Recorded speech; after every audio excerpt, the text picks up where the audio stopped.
সরল বালকের প্রতি ঠাকুরের অহেতুকী কৃপা। পরমহংসদেব ভাবের ঘরে চুরি করতে বড় নিষেধ করতেন। সরল ভাবের লোককে তিনি বড় ভালোবাসতেন। তিনি বলতেন, আমি খোসামত ভালোবাসি না, যে ভগবানকে প্রকৃতভাবে ডাকে তাকে আমি ভালোবাসি। তিনি আরও বলতেন, সরলভাবে ভগবানকে ডাকতে ডাকতে মনের সব দোষ দূর হয়ে যায়। অনেকে ঠাকুরের নিকট গল্প করত যে তাদের নানা প্রকার আধ্যাত্মিক অবস্থা ও ভাব হচ্ছে। এই কথা শুনে কোনো এক বালক এইরূপ কিছু করে দিতে ঠাকুরকে বিশেষ করে অনুরোধ করেন।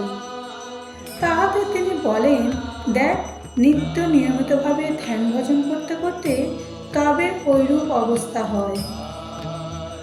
ধৈর্য ধরে সাধন করতে থাক, যথাসময়ে তার কৃপা তোর উপর হবে। কোনো ধনী লোকের কাছে যেতে হলে যেমন সিপাই সান্ত্রী অনেক খোসামত করতে হয়, তেমন ঈশ্বরের কাছে যেতে হলে অনেক সাধন ভজন ও সৎসঙ্গ করতে হয়। তাকে আপনার হতে আপনার জেনে তার দর্শন পাবার জন্য, তার কৃপা পাবার জন্য সরল শিশুর মতো ব্যাকুল হয়ে কাঁদতে হয়। ছেলের কান্না শুনলে মা কি আর থাকতে পারেন? তিনিও সেরকম দৌড়ে আসেন, দেখা না দিয়ে থাকতে পারেন না। এই ঘটনা 2-1 দিন বাদে ঠাকুর একদিন সন্ধ্যার সময় ভবতারিণী মন্দিরের দিকে যাচ্ছেন দেখে সেই বালকও তার পিছনে পিছনে গেল।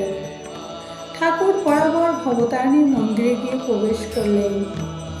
বালক মন্দিরের কাছে গিয়ে ভেতরে প্রবেশ করতে সাহস না পেয়ে সম্মুখে নান মন্দিরে বসে ধ্যান করতে লাগলেন। কিছুক্ষণ বাদে হঠাৎ সে দেখতে পেল যে কোটি সূর্যের ন্যায় একটা উজ্জ্বল জ্যোতি গর্ভমন্দির থেকে বের হয়ে তার দিকে ছুটে আসছে। তখন সে ভয়ে টান মন্দির থেকে ছুটতে ছুটতে ঠাকুরের ঘরে পালিয়ে এলো। ইহার অল্পক্ষণ পরে ঠাকুর ভবতারিণী মন্দিরতে ফিরে এসে বালককে তার ঘরে দেখতে পেয়ে জিজ্ঞাসা করলেন, কি রে, সন্ধ্যার সময় ধ্যান করতে বসেছিলি? বালক উত্তর দিল, হ্যাঁ। ধ্যান করতে বসে মন্দিরে জ্যোতি দর্শন ও ভয়ে পালিয়ে আসা ইত্যাদি ঘটনা ঠাকুরের নিকট বলল। এইসব কথা শুনে ঠাকুর বললেন, তুই বলিস কিছু দেখতে পাই না, ধ্যান করে কি হবে? আবার কিছু দেখতে পেলে পালিয়ে আসিস কেন? এই ছিল সরল বালকের প্রতি ঠাকুরের অহেতুকী কৃপা। জয় ঠাকুর, জয় মা।